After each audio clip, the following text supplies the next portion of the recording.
Hello everyone, this is Purujan Utriya. आप देख रहे हैं एनसीईआरटी बाय पुरु। आज हम स्टार्ट करने वाले हैं क्लास 6 एनसीईआरटी साइंस का चैप्टर 7 पौधों को जानिए। ओके, तो चलिए चैप्टर स्टार्ट करते हैं। अपन चैप्टर को लाइन टू लाइन देखेंगे, ठीक है।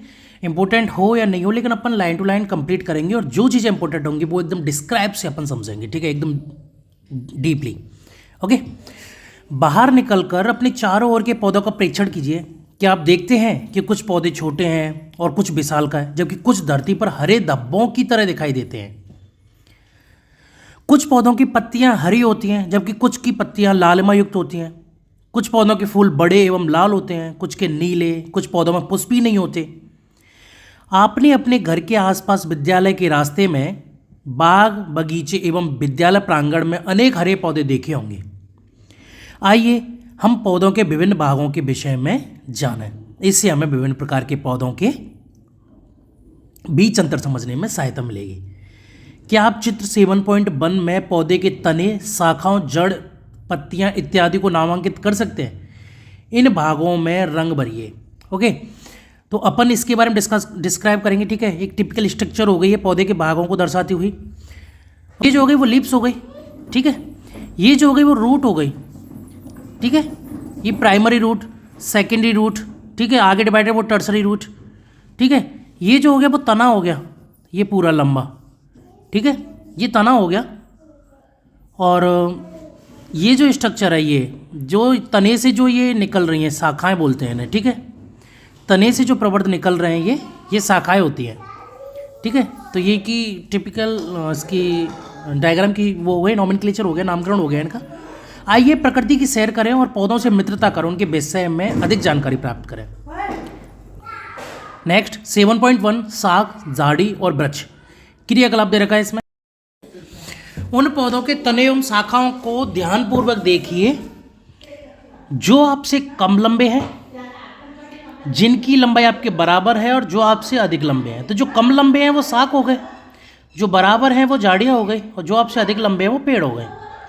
तने को स्पर्श कीजिए तथा यह जानने के लिए कि तना कोमल है, कठोर है, या इसे धीरे से एक और मोड़ने का प्रयास कीजिए, ठीक है। ध्यान रखें कि वह टूटे नहीं। लंबे पौधों के तनों की मोटाई मापने का प्रयास करें। ओके,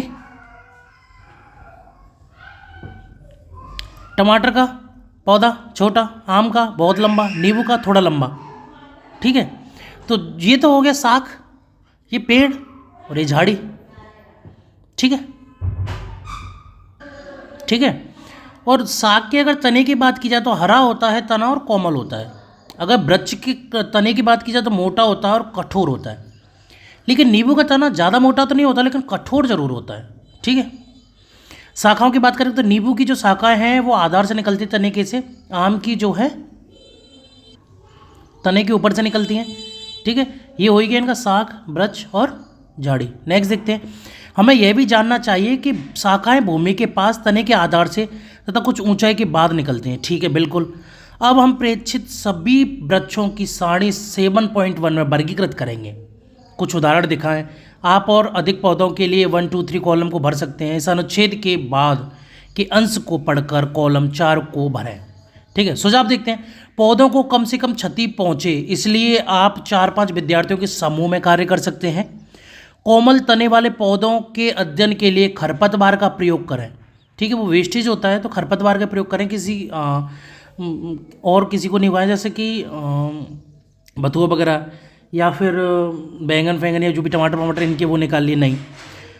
क्या आप जानते हैं कि खरपतवार क्या है? खेतों में, बगीचों में, गमलों में कुछ अनचाहे पौधे स्वतः ही उगाते हैं। क्या आपने किसानों को इन खरपतवारों को खेतों से उखाड़ते हुए देखा है? बिल्कुल सही बात है, उखाड़ा जाता है इनको, ठीक है।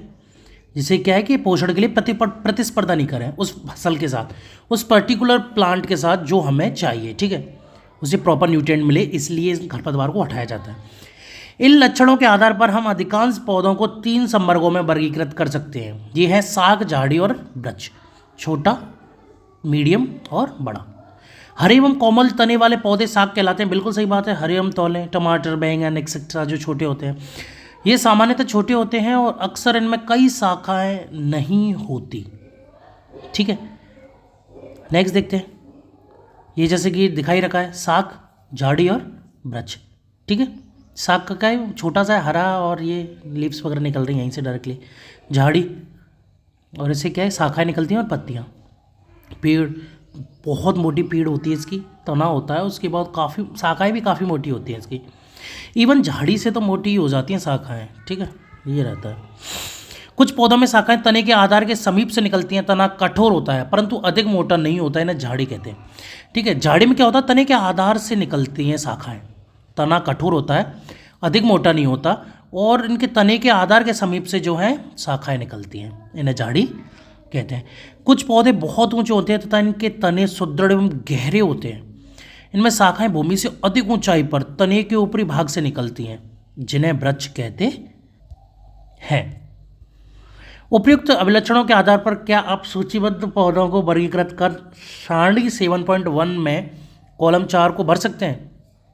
ठीक है, वो हो जाएगा, कोई नहीं। पहली जानना चाहती है कि मनी प्लांट, बेल होती है, सेम, लौकी, अंगूर के तने किस प्रकार के होते हैं? इनमें से कुछ पौधों को देखिए, ये साग, झाड़ी और पेड़ से किस प्रकार भिन्न है? आपके विचार से इनमें से कुछ को ऊपर चढ़ने के लिए सहारे की आवश्यकता क्यों पड़ती है? ठीक है, क्योंकि तना जो है वो मजबूत नहीं होता, कमज़ोर होता है। कमज़ोर तने वाले पौधे सीधे खड़े नहीं हो सकते, ये भूमि पर फैल जाते हैं, जिन्हें बिसर्पी लता कहते हैं। ओके, ये बिसर्पी लता बोला जाता है इन्हें। ये क्या है, सीधे नहीं खड़े हो सकते क्योंकि इनमें इतनी स्ट्रेंथ नहीं होती है, तो ये सहारे से या तो खड़े होंगे या फिर फैल जाएंगे ज़मीन पर। जबकि कुछ पौधे सहायता से ऊपर चढ़ जाते हैं। ठीक है, टेंडल्स पाए जाते हैं। ठीक है, ऐसे पौधे आरोही कहलाते हैं। ये साग, झाड़ी और पेड़ों से भिन्न होते हैं।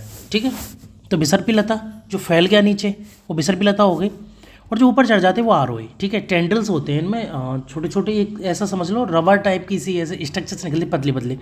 आप लौकी, कद्दू वगैरह इनकी बेल में देखोगे तो देखोगे एक राउंड शेप की सी रहती है, मतलब वो। ठीक है, उस स्ट्रक्चर के थ्रू चढ़ते हो ऊपर, टेंडल्स के थ्रू।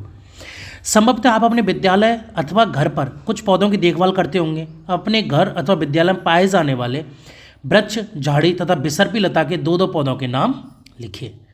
ठीक है, वृक्ष के, झाड़ी के बहुत सारे नाम होते हैं। बिसर्पी लता में आते हैं कद्दू वगैरह, ये बेल वगैरह हो गई। ठीक है, अंगूर वगैरह की बेल वगैरह जो आरोही में। ठीक है, झाड़ी वगैरह में नींबू वगैरह इनके बेस्ट एग्जाम्पल हैं।